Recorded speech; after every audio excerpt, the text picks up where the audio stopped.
आप सभी का स्वागत है। मैं सुहेल अंसारी। कोई भी इंसान जो अपने काम से अपने और अपने परिवार का पालन पोषण करता है वो मजदूर है। चाहे वो किसान हो, बिजनेस करता हो, फैक्ट्री वर्कर हो या किसी भी ऑफिस में बैठकर काम करने वाला। हर काम अपने आप में इम्पोर्टेंट है और सम्मान सभी को बराबर की मिलनी चाहिए। तो हम आज बात करेंगे मजदूरों की सम्मान की, यानी डिग्निटी ऑफ लेबर। तो शुरू करते हैं मानव सभ्यता से चली आ रही आज तक के मजदूरों का ये सफर।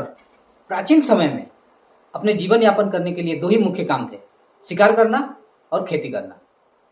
एंशिएंट मेसोपोटामिया, इजिप्ट और इंडस वैली सिविलाइजेशन में खेती करने वाले और शिल्पकार को काफी महत्व दिया जाता था, लेकिन समाज में वर्गीकरण के कारण उन्हें सम्मान नहीं मिलता था।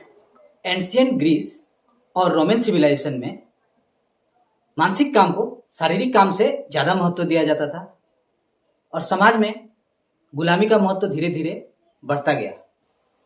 इस्लामिक युग में prophet Mohammed, peace be upon him, कुछ ऐसे मिसाल पेश किए और बातें कही जो मजदूरों के सम्मान में पत्थर की लकीर बन गई। उन्होंने कहा, अपने हाथों की कमाई से बेहतर भोजन और कोई नहीं। उन्होंने कहा, मजदूर को उसका पसीना सूखने से पहले उसका मजदूरी दे दो। मदीना में जब मस्जिद बनाई जा रही थी तब उन्होंने अपने साथियों के साथ मिलकर मजदूरी की, पत्थर उठाए। वे अपने हाथों से अपने जूते और कपड़ों की मरम्मत करते थे।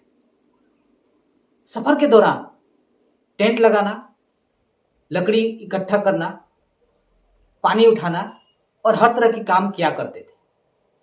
Prophet Mohammed, peace be upon him, ने हर तरह के ईमानदार काम को सम्मान करने का मैसेज दिया और मजदूरों के साथ किसी भी तरह का शोषण और अन्याय को रोका। मिडिवियल एज में मजदूरों को नीचे का दर्जा दिया गया। फ्यूडल लॉर्ड्स और किसानों के बीच असमानता थी, लेकिन रिनाइसा के दौरान जब विज्ञान, कला, नए नए सोच विचार आने लगे तब श्रम और कौशल को महत्व दिया गया। लियोनार्डो डा विंसी जैसे चिंतक और कलाकार ने श्रम के कौशल और कला को सम्मानित किया। इंडस्ट्रियल रेवोल्यूशन के दौरान औद्योगिक क्षेत्र में काम करने वाले मजदूरों की संख्या में वृद्धि हुई। मजदूरों की स्थिति दुखद थी, काम करने के घंटे लंबे होते गए। इन्हीं समस्याओं के विरुद्ध मजदूर संगठन बने। कार्ल मार्क्स और फ्रेडरिक एंजल्स जैसे सोचने वालों ने मजदूरों के अधिकार का समर्थन किया और इस दौरान श्रमिक आंदोलन का विकास हुआ। 20वीं सदी तक दुनिया के कई देशों में श्रम और मजदूरों के सम्मान में कानून बनाए गए। इंटरनेशनल लेबर ऑर्गेनाइजेशन का गठन 1919 में किया गया ताकि मजदूरों के अधिकार को सुरक्षित किया जा सके। महात्मा गांधी ने भारत में श्रम और श्रमिकों के सम्मान के लिए कई आंदोलन किए। मजदूरों के अधिकारों को सुरक्षित रखने के लिए भारत में कई अहम कानून बनाए गए।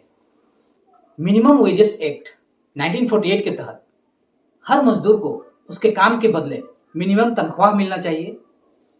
फैक्ट्रीज एक्ट 1948 मजदूरों के सुरक्षा, स्वास्थ्य और स्वच्छता के अधिकार देते हैं। इक्वल रेम्यूनरेशन एक्ट 1976 पुरुष और महिलाओं के समान काम के लिए समान काम, यानी एक जैसे काम के लिए एक जैसे वेतन देने के अधिकार देते हैं। बहुत जगह आज भी मजदूरों को शोषण किया जाता है, उन्हें कम तनख्वाह दी जाती है, धीरे धीरे उनके अधिकार छीन लिए जाते हैं।